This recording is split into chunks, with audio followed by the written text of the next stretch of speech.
I didn't register because I was a little upset. Yeah. Are you going somewhere or are you home? I think we are going to be home. Yeah, that's kind of nice. I know. We've traveled every weekend for soccer Yes. recently. So you need to be home. So we wanted to be home. I just wasn't sure about my mom. Oh, yeah. Yeah, how is your mom? Her vision keeps getting worse. Yeah. The dog is dying. Oh. Her companion. And I was a little worried that it would even happen this week. Oh. It will happen, and then I think that maybe an opportunity to get us to Canada. My next project. Oh. So I think that would really help. That could be exciting on many fronts. Yeah, I'm going to figure all that out. But, so, as far as I know, as of today, everything is will stay put. But yeah, I can't run the turbo mess. And my son has asthma too, so he smokes soup out there. So. Yeah. So. All right, well, get us started. Okay, let's go ahead and get started. Thanks everyone for joining us for Pediatric Grand Rounds. Please don't forget to complete an evaluation form and leave that on the table at the end of our Grand Rounds. I have the pleasure of introducing Dr. Kim Hale as our speaker today. She earned her master's degree in school psychology from Radford University and worked for many years as a school psychologist in Virginia. She went on to earn her Ph.D. in human development from Virginia Tech and joined the faculty at ETSU in 2008. She is currently Interim Associate Dean for the Clemmer College of Education here at ETSU. She is also Associate Dean of Assessment and Accreditation and Director of the Center of Excellence for Early Childhood Learning and Development at the Clemmer College of Education. During her time here at ETSU, she has worked collaboratively with pediatricians and pediatric providers in the region, as well as with schools. She is the director of our Reach Out and Read program at ETSU Pediatrics. She has also worked closely with the Children's Hospital and on several grant projects to develop innovative approaches to engaging young children and families in activities that will support their early language and literacy development. So we are just thrilled to have her here to talk with us today. And join me in welcoming Dr. Hale. Thank you. I'm excited to be here, and it smells much better in here than it does outside. Lunch smells great. We have several, well, first of all, here's my disclosure statement. This was quite an experience for me. I've not had to put a disclosure statement in before, but there it is. I'm doing this as a volunteer and wanting to help you to understand how you can promote language and literacy in a health clinic in a pediatric setting. So our objectives today is, there are several. I want you to get a grasp on the cognitive components of language and early literacy development. I want to give you some description about how that plays into a child's later reading success and school success. And then I have a little bit of a role play at the end.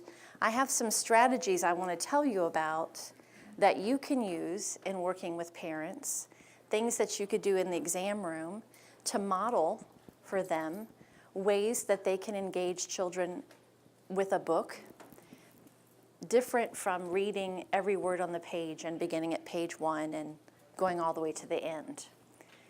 How many of you are planning to work with families who are struggling financially? Yes. And so one of the things you're going to find out is that they don't have time for books. They many times don't have money for books. And most importantly, they don't feel empowered to use books. And so although they may, in Tennessee, receive books from the Dolly Parton Imagination Library, that doesn't mean that they use them. And so I've continued to tell Dr. Sitskina and Dr. Jay Shanker, that you have an incredible platform to talk with parents and to make a difference in how they view their skills and their abilities to enhance the language and literacy of their children. It's just most of the time we don't tell pediatricians to think in that way. So I'm hoping after today you have a better sense of that and feel more comfortable with things that you can do. So I'm going to give you a lot of background information. In the College of Education, I've really been pushing that we base a lot of what we do in research and evidence-based practice, as well as theory. And so I've pulled a lot of this from the courses that I teach in language and literacy at the master's and the doctoral level.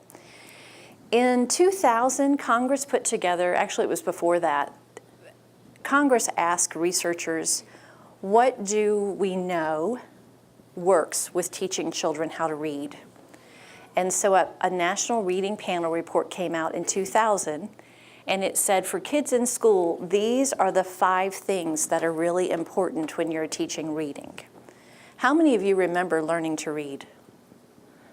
Do you remember learning to read? Do you remember if you were a person who recognized words, a sight word vocabulary, or were you a person who sounded out words? Or did you do both? Can you remember that? So in the world of reading, there's been lots of debates for a long time about how children learn to read. So this was a very important study. I just want to highlight what they mean.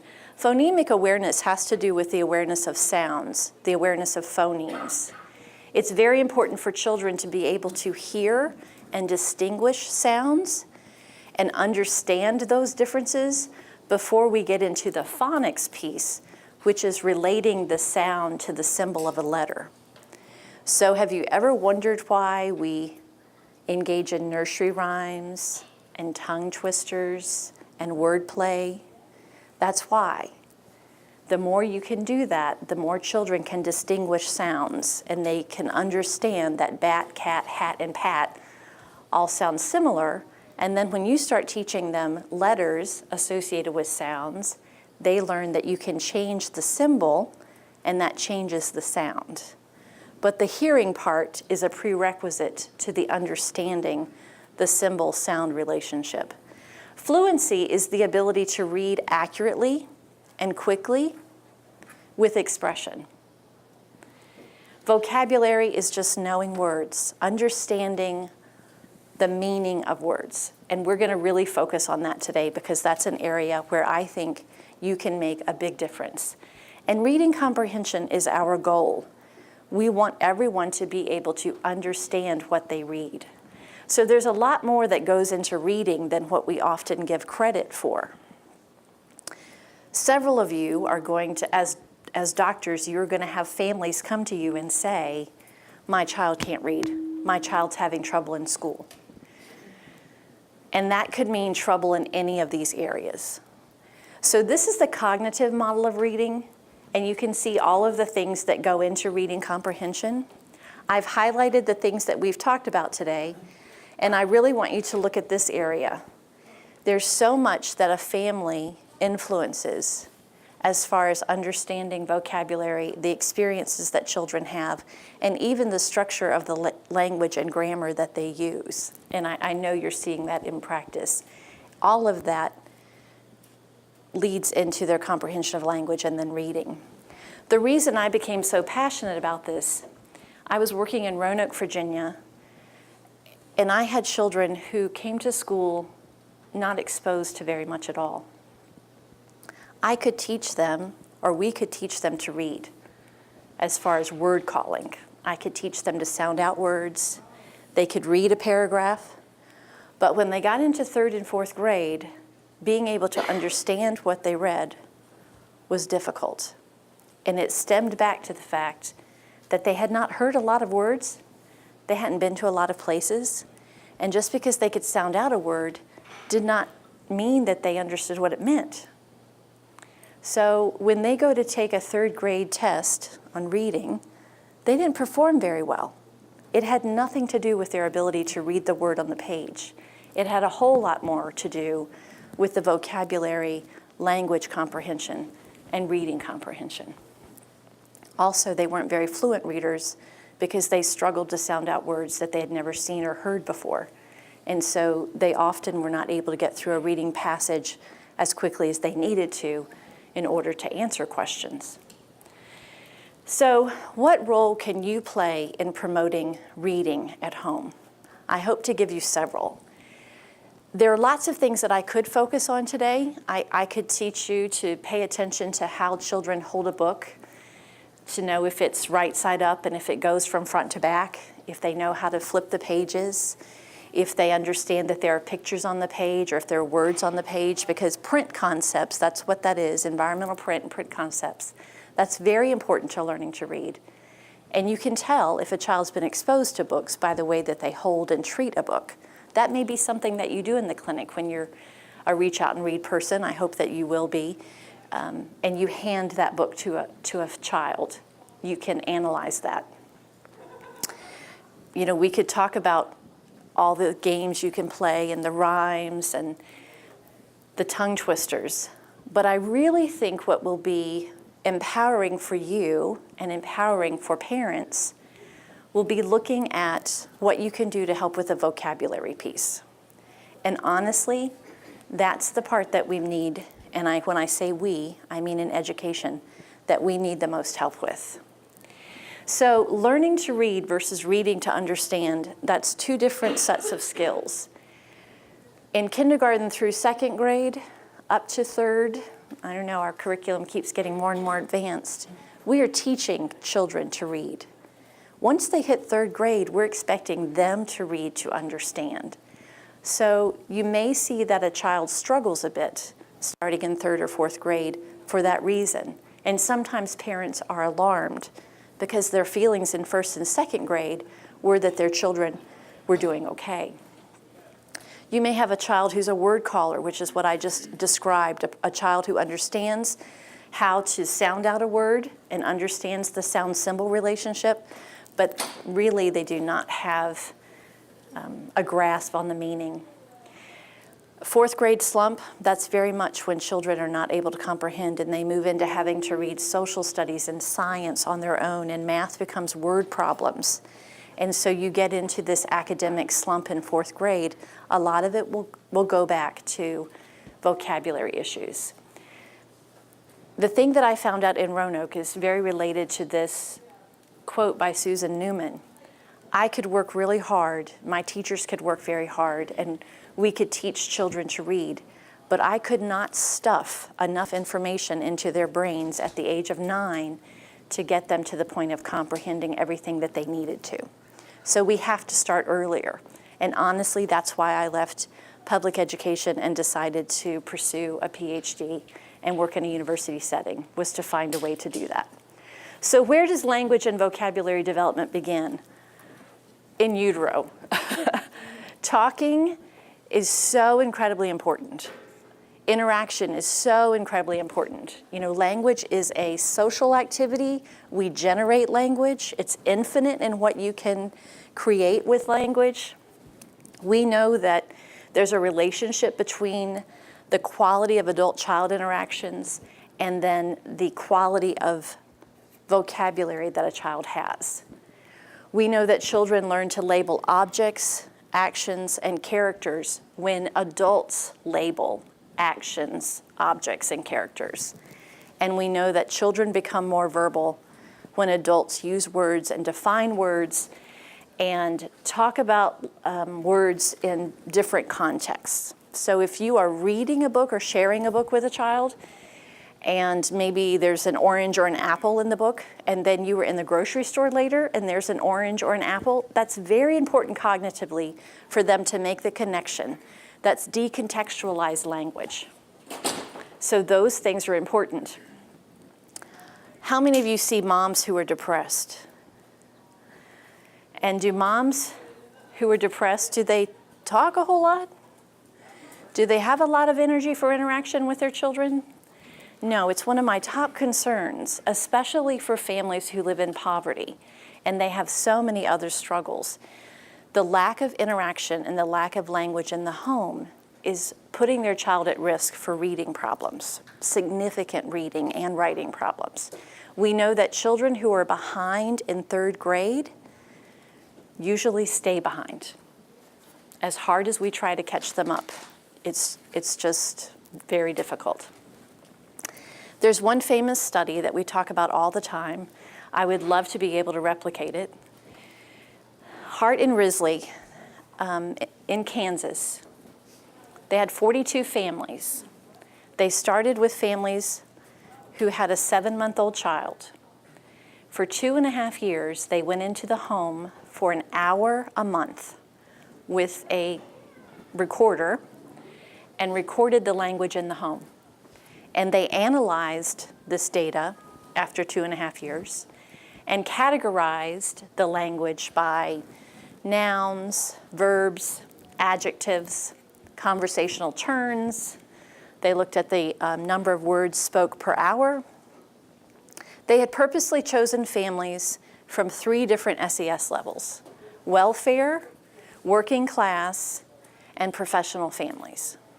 And if you look at that chart that I have on the screen, you can see there is a drastic difference between the words said, the quality and the quantity, across those homes. So if you take that and project where these children would be in kindergarten and how many words they will have heard, the children from welfare were projected to only have heard 13 million, where the children from working class would have heard 45 million. So that's a huge gap. So as a kindergarten teacher, I have children coming to my class that have very different levels of exposure. I'm telling you this because I want you to think about the parents with whom you work and how much language do you think goes on in the home and how many different words do they use. It's not just the number of words, it's the quality of words. And we're going to talk about that a little bit more. We know that vocabulary development happens in different ways. There are limited words, just the conjunctions, things that help us link things together in transition. And then there are infinite words, nouns, verbs, adjectives, adverbs, that provide new meanings, that can change a story ending. The details are important for visualization, much more rich and textured language. So ideally, when children start to read, as a teacher, it would be my hope that they have an understanding of what those words mean, that they have an experience with an apple orchard, or at the mall, or Chick-fil-A, or even at the doctor's office. But we know that doesn't happen naturally. Children learn the words that they're exposed to. That means exposed to in social interaction as well as in experience. So the depth and breadth of vocabulary has to be taught. And one of the things that we do in the College of Education is to train our teachers to think about the words they use. Here's an example. My hope is that you would go into an ETSU teacher graduate's classroom and hear them saying things like, please create a linear formation. And for those of you in the bottom quartile, you may exit the room and turn to your left. How many of you would like to go to the latrine? Anyone need to go to the loo? How about the lavatory?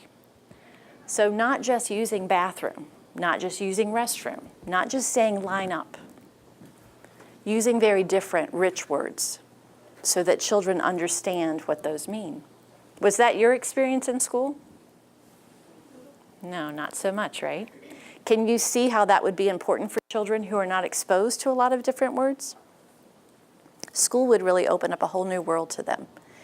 So following the National Reading Panel, which focused on kindergarten and higher, Congress and the National Council on Family Literacy asked for researchers to look at evidence-based practice, studies looking for at children birth to 5, what kinds of things do we know work in helping them learn language and these early literacy skills?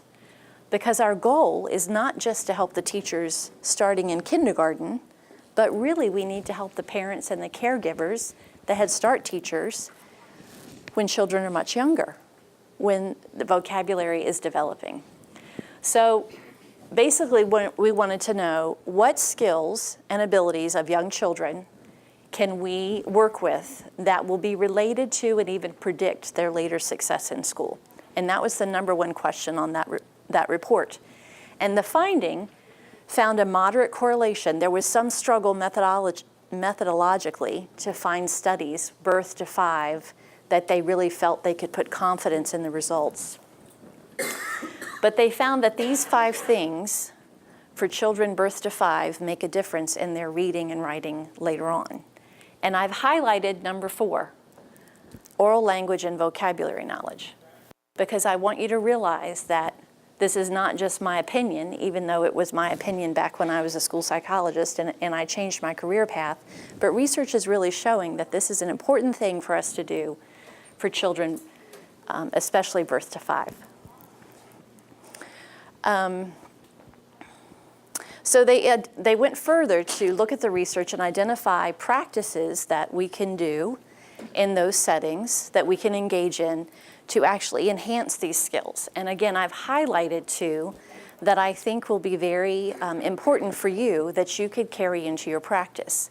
The shared book reading and the language enhancement. And I've already given you a couple examples of the language enhancement, but let's talk about shared book reading. How many of you remember someone reading a book to you? Yes? Do you know that there are differing reports because it's self-report from families, and you can't always trust self-report. But we think that only about half of the kids in Tennessee are read to on a daily basis.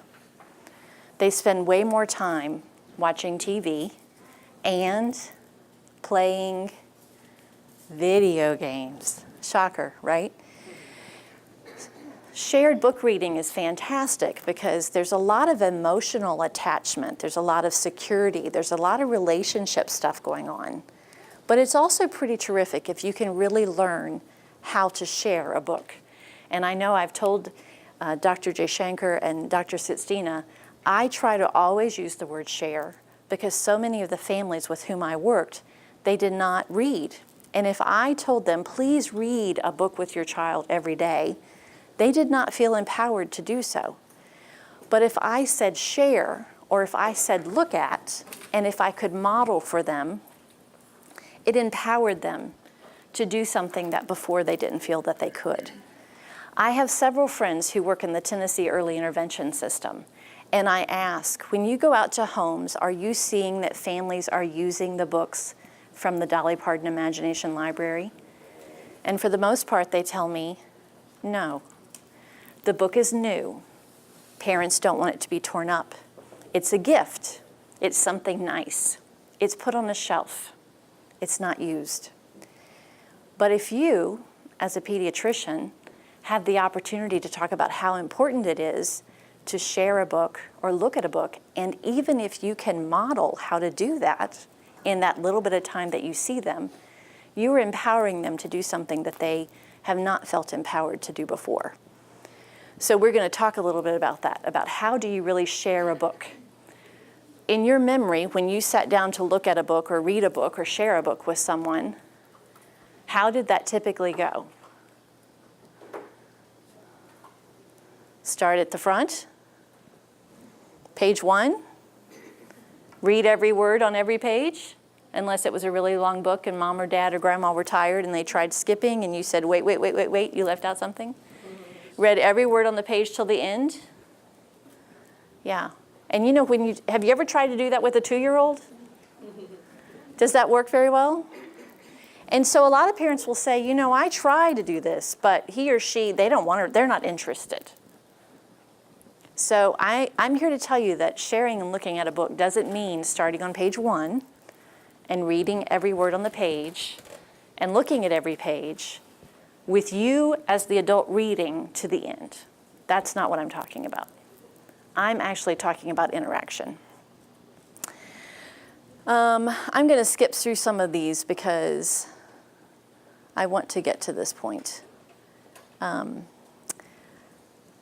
want you to know that research has shown when you engage in talking about pictures or you engage in talking about a book and not reading the story word for word, research shows that that interaction can accelerate a child's vocabulary knowledge. In fact, Reach Out and Read programs have shown that having a doctor involved and encouraging parents to engage in sharing a book and giving a book to a family consistently makes a difference in what parents believe. It can make a difference in what they do, but it definitely changes their attitude. They know what they can do. They know they should be reading. Now, whether they always do that, you don't know, right? It's like I really shouldn't want that Pal's burger when I leave here in the fries, but I might do it. But if we can empower them and let them know it's something they're capable of and that you, the doctor, feel like they should, there's more likelihood. Research shows they're more likely to listen to you than they are to me, the teacher. There's a lot of judgment when they come to school. Many of them relive their own experiences the moment they walk in. So they're not always receptive. That's not true when they come to you. Always. There could be, but you have a unique platform. So strategies for promoting vocabulary development using books. There's stages of learning a word. I've never seen that word before. I've heard of it. I'm not sure I know what it means. I recognize it in context and it has something to do with, and then I know the word. It takes a long time, right? You're in medical school. Are you learning new words? My guess is yes. So what does it take to know a word? It takes a lot for 5-year-olds to learn a word. And they learn approximately 3 words a day. And that's on average. So if you have children who are living with a mom or a caregiver who's not talking a lot because they're depressed or they're engaged in so many other things, maybe they're working 3 jobs and the child is shuffled from here to here to here, and there's not a lot of intentional interaction, are you going to get 3 new words a day? And I don't just mean those limited words. I'm talking about the words that are quality. The words, the adverbs and the adjectives, the things that can add detail and can change a story or change a conversation.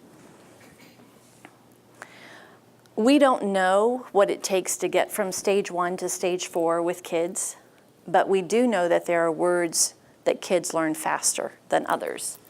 And those are concrete words, nouns, and frequently heard words. And that's why I encourage all of our teacher candidates to use a variety of words in the classroom. Because the more we can expose them to, the faster that vocabulary is going to grow. And we need it to grow. Exposure is huge. How many of you see families who really don't know much more than what's right around them? In Roanoke, my kids lived maybe on 2 blocks. They hadn't been to the ocean. They'd never stayed in a hotel.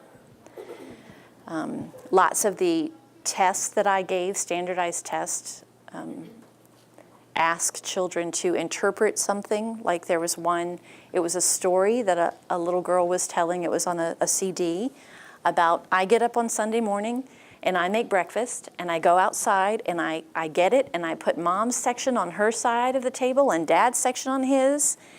And they come downstairs and they're so excited that I've made breakfast, and they sit down and they are very excited and they read. And the very first comprehension question is, what did the little girl get off the porch? Newspaper. So in inner city Roanoke, where I worked, my children did not receive the newspaper at their home. Did they get that question right? They had no idea. Did that mean they were less capable than the other children in the classroom? No, but because of the way we assess children, they seemed less capable. there were also lots of questions about farms and farm animals and roosters, and do roosters sit on nests? And my children hadn't been to a farm. Really, their life consisted of 2 blocks in the city of Roanoke in southwestern Virginia. So the more exposure they have, the better. That's a really hard thing to do. Financially, it's tough. Also elaborating on exposures, just like the example I gave you before of if you're reading about apples and oranges and you go to the grocery store, that's a great time to talk about apples and oranges. It's great to define a word. It's great to use the word. It's great for words that you talk about in the morning to pop up later again in the evening or the next day or on the weekend or at grandma's house. That's how children learn.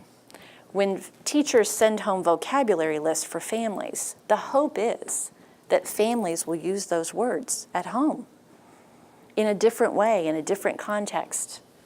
Now, whether that happens or not, we don't know, but we know if they do, it helps. We know that being an intentional reader with kids is very important. One of the things that Emma's going to pass out some books in a little bit, and we're going to do a role play. One of the things you're going to quickly recognize about me is that I prefer stories.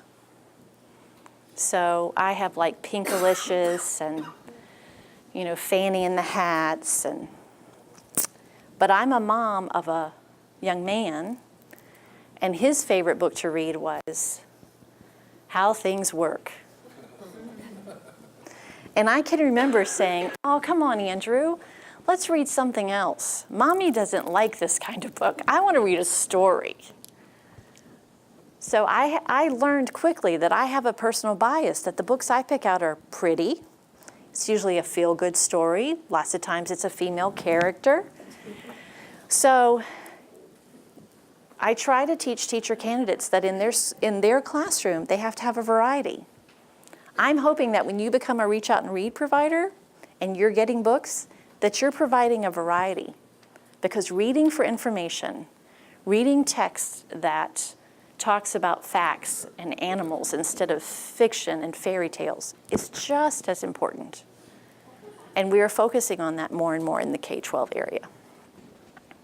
Here's an example of a book, one of my favorites. In this book, The Bear Snores On.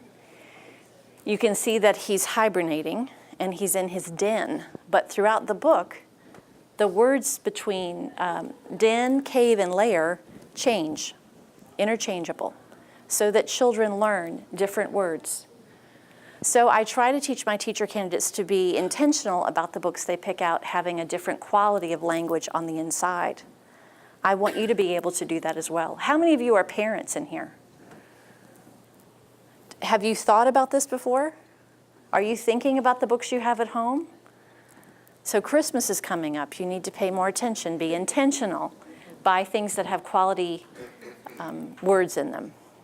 I have a list of specific books in an article, and if you're interested in that, there are actually specific books that have, just like The Bear Snores On, specific vocabulary growth intended within them, embedded.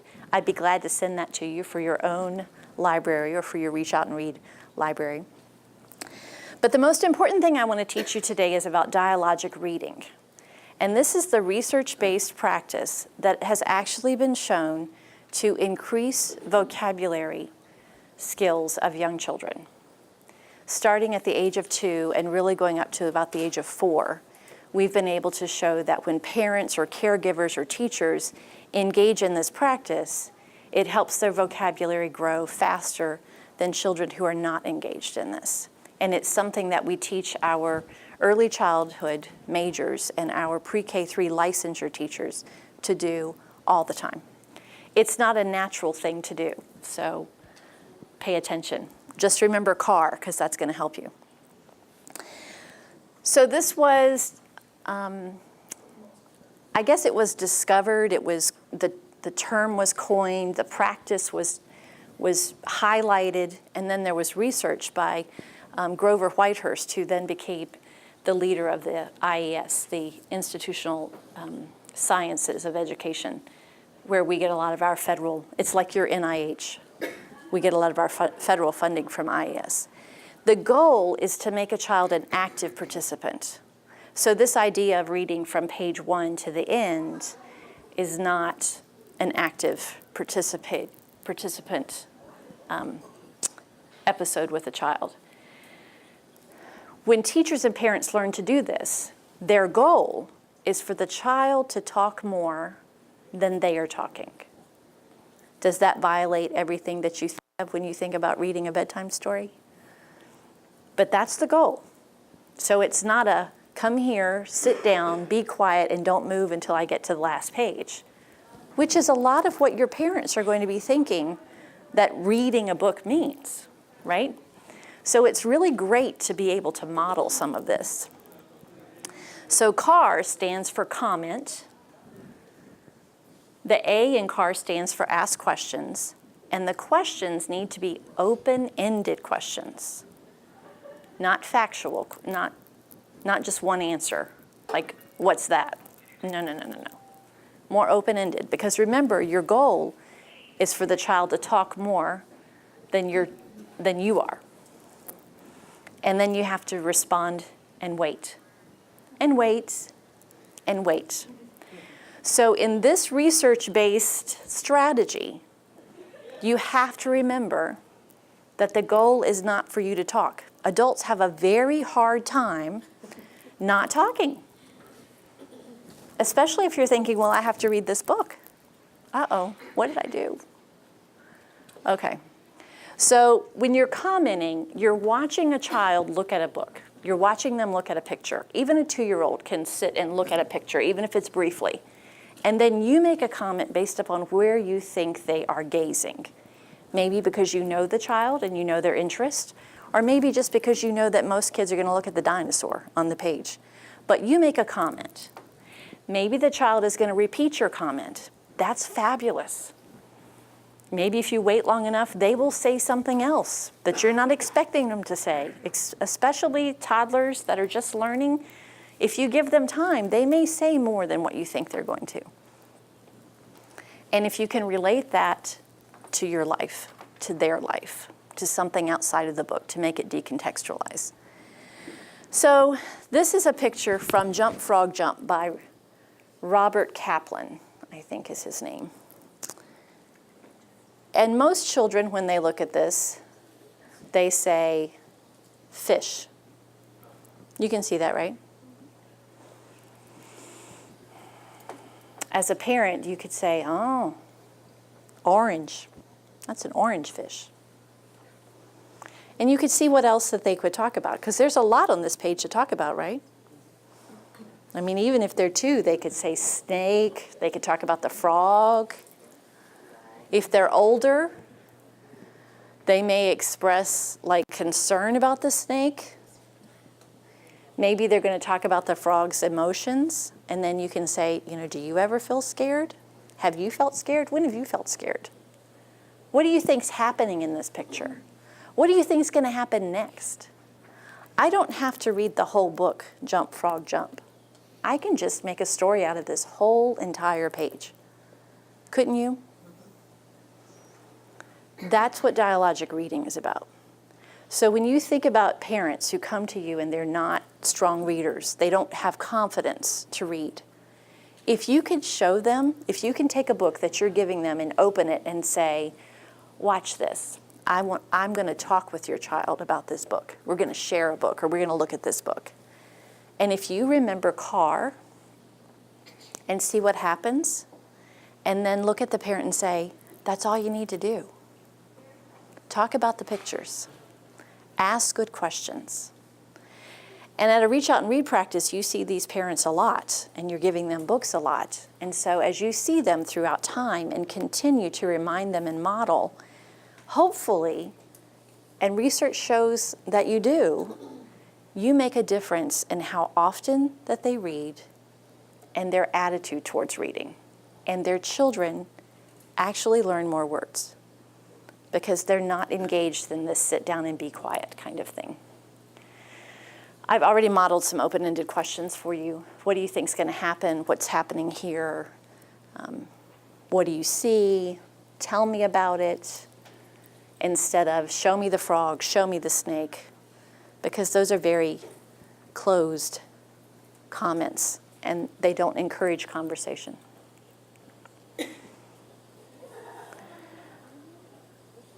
Can you think of open-ended questions for this picture? Tell me some. Who are those people?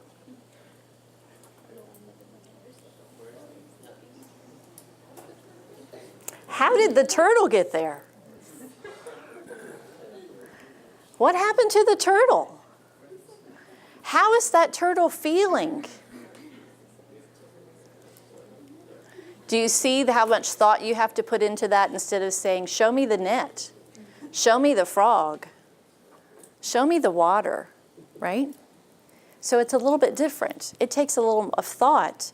But if you think I only have to look at 1 or 2 pages, and I could keep a 2 or 3-year-old engaged long enough for us to discuss net and frog and fear and emotions and being scared and hunting, and there's a forest and there's water.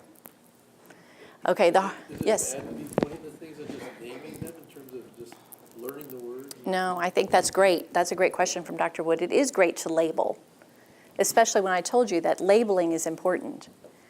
But you also need, in order to encourage their vocabulary, for them to own it, they need to be able to express it, not just the receptive piece. So that would be your next step, is getting them to name. And I try to connect across situations, like say, how many green things do you see on the page? And what do you see that's cold? Or like have them think about what they're seeing to express themselves. Well, and those are great cognitive questions for you to get an idea of, are they able to discern colors, right? So those are also great strategies for parents to use. And you will find that many parents do that, the ones who are engaged and have a level of knowledge and confidence. But this idea of getting children to talk and make up their own story about a picture is not something that parents do without instruction. The waiting is hard, especially if you're in an exam room and you know you have so many other patients down the hall and you're modeling this and you're going, right? Gotta go, gotta go, gotta go. Okay, so Emma, one of my grad students, has a few books of mine, and I'm gonna have her hand them out. Just go ahead and do that, Emma. And then I'd like for you to just open to a page with your partners at your table and try to think about open-ended questions, because I know if you practice this in here, as awkward as it is, you're gonna be more likely to remember it when you're in an exam room with parents. And what you said about the cognitive piece, I would highlight that, because really in those few minutes you can tell how the child's lot. doing. I really don't have to do Oh anything my more gosh. by exam, by knowing they're looking. Oh yeah. Okay, so remember car. If one of you wants to pretend to be the child. So remember comment. Go back to that.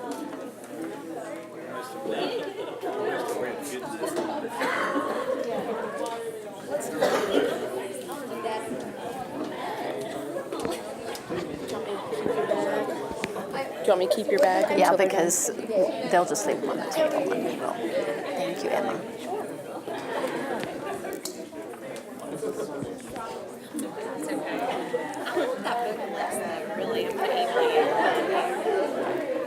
It's very good. I'm still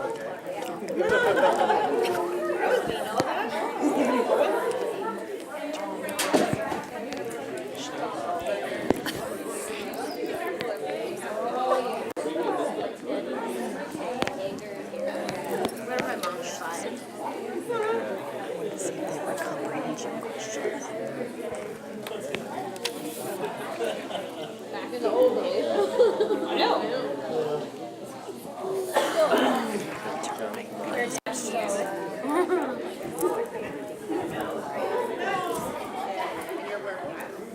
From a family Which one? I think that's cat. Guys?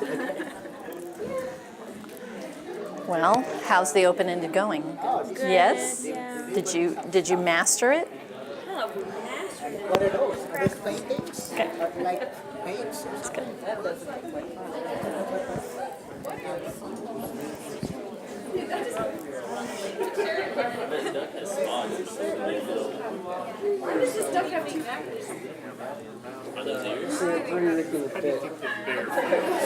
Heard an open-ended question.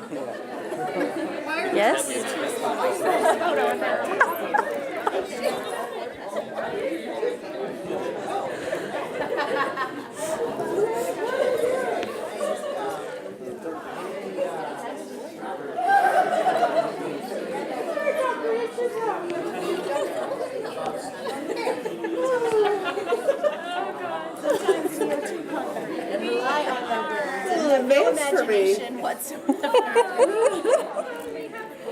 Okay, so I have an observation to make. So as a psychologist, you know, I do a lot of observing behavior and analyzing, and I can certify people crazy. That's what I tell my kids. So I think that what I need to tell Dr. Wood and Dr. Skatsina and Dr. J and Dr. Toole is your students need more children's books. Did you hear the laughter? Did you hear the discussion? We can't stop modeling. We're like, you started talking and we're all still going. How did it feel? Is it different than what you normally do? Yeah? Is it something that you can envision yourself doing in an exam room when you hand a book to a family? I think so. I'm hoping so. I know Dr. J has really integrated the book into her anticipatory guidance, and she is able to analyze a whole lot about the child cognitively, language-wise, where they are developmentally, based upon how they interact with the book. And you can tell a lot about a family, I'm sure, if the sibling is there and how the family responds to a book. But you may also have families that are not comfortable. I know I've volunteered at times to read in the waiting room at ETSU Peds, and there are families who are not comfortable with the whole idea of reading and looking at a book. I've even had parents tell me, no, I really don't want you to share a book with my child. Which, you know, my teacher part says, oh, what? And I've had students, it's been a few years, but I've had students, master's students, that we have worked on dialogic reading strategies and interacting with parents, and I've had them in the waiting room, and they've had to write reflections. And the very first paper I always knew was going to be based on, I had parents who said they didn't want me to look at a book with their child. Like, what? Who says that? Because people who choose to become teachers usually have a very high value of books. And so this idea that there could be a parent who doesn't have a value for that is quite alarming. And they have to learn to overcome and help that parent value literacy. I am really, really grateful to be here today. I've always been so grateful to have worked with Pediatrics at Quillen and ETSU Peds, because I think that you have this tremendous platform to empower parents and families, especially in this very poor region and a place where families really struggle to keep it all together. If you can do this, if you can provide a book, if you can empower them to talk about stories rather than read word for word every page, if you can model for them different words to use, gigantic, huge, not just big, that would do a whole lot to help that child once they get to us in pre-K or kindergarten. And so that's what I hope you take away from today. I hope you can talk about dialogic reading. I hope you feel comfortable enough remembering CAR that you can model it at times. If you have children at home, I expect when they come to kindergarten, I'm going to be able to see that they have outstanding vocabulary skills, because you now have this evidence-based strategy and you know how to build vocabulary, and they will be terrific readers and writers. I think I've included references at the end, but that's pretty much all I have today. Questions? Yes? Would you comment on, since the onset of the iPhone, and I see the iPhone handed to the 2-year-old and the 3-year-old to keep them busy, and they have all these different things. There's no words, there's no conversation, there's no interest and the kid is just absorbed in the iPhone, I think that's damaging the relationships and all kinds of things. Well, Can you it's comment on that? it's certainly not helping with vocabulary growth and not helping with reading. And I've had a real struggle with this whole idea of electronics versus books. But I'm thinking of like a Kindle, reading an ebook versus reading a hard book. That's where I struggle. I personally still like to flip a hard book, but I also have stuff on my tablet because you can travel and take a whole lot more stuff with you with a tablet. I don't have to carry all my books with me. I have students who are in 2nd and 3rd grade that they are more intrigued with the idea of reading on a Kindle and they're less reluctant. And there are things that can be built into an ebook to help them, such as sounding out a word or looking up a word in a dictionary that they don't know. So I can see ways of using that in an instructional setting. But as far as that technology, the scenario that you described, which was giving an electronic device to a child and they're absorbed in it and there's not interaction, that's not something that I would promote. We need more, yes, babysitter. And we need more interaction, we need more language, we need more back and forth. That's directly playing into how children understand and use words in school. Thank you for a wonderful presentation, and I think that's a great question, and that's something we really struggle with every day. That even in the 6, 7, 8 years that we've been doing Reach Out and Read in our practice, I think I can see a difference. So there are our Reach Out and Read families, or our families who've been established with us since when the baby was little, who'll come in and actually ask for the book. Or if there's a book in the room, the kid would already have it and be looking at it. Or when we hand them a book, the families comment and say, oh, they love a book. And the residents can sort of corroborate on that. Sometimes you go in and they'll only be 15 months old or 18 months old. And the kids, the moms will comment saying, she loves books, he loves books. And there are families that we sometimes start seeing, 3 or 4-year-olds who maybe not had that experience. And you can see a difference. And they do. Recently had a new patient come to me. The father was so fussed. He said, what kind of pediatric office does not show cartoons in the front lobby? And I was like, our kind of pediatric office, let's talk about it. But yes, I think if you start early and if you keep modeling it, I think we can see a difference, is sort of my anecdotal feeling. And I think we've collected information through our read and play surveys, and our families have increasingly been more interactive with their children. And it's something that, I mean, we talk about this a lot with our teacher candidates as well. We are very quick as a society, teaching as well as pediatrics, to say no screen time or reduce screen time, and you know, really, I'm engaged in a lot of screen time. So maybe the dialogue needs to be more of limiting screen time and ensuring that we do this, because we've got to find the balance, and that's what's missing. It's not that I think technology is terrible.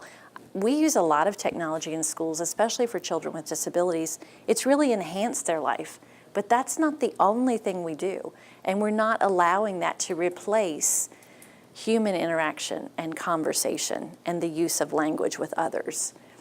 And that's what I think we have to educate parents about. Hey, do you realize that when they're on the iPad, that they're not engaging with you?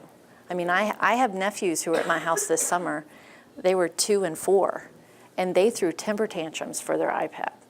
I mean, and that was, you know, my kids are old, so I didn't have that struggle, but that was, and I have a, you know, my nephew is a pharmacist, and his wife is a dentist, so very well educated, but very busy, and travel a lot, you know, from one place to the other, and so that's a way to keep them calm in the car. I get all of that. But I'm hoping that they balance that with the books that I send them every holiday. And actually, the recent AAP guidelines on screen time reflect that. And Good. It says not as much the amount of screen time, but the interaction during the Yes, screen yes, time is like yes. sort of the most vital part of it. and Yes. that they really encourage, if you do screen time, make it valuable screen time with Right. human interaction. Right. So sitting down with a Kindle and looking at Jump Frog Jump on the Kindle, you know, if you are doing that interaction, that's not different than a book, really. The device is different.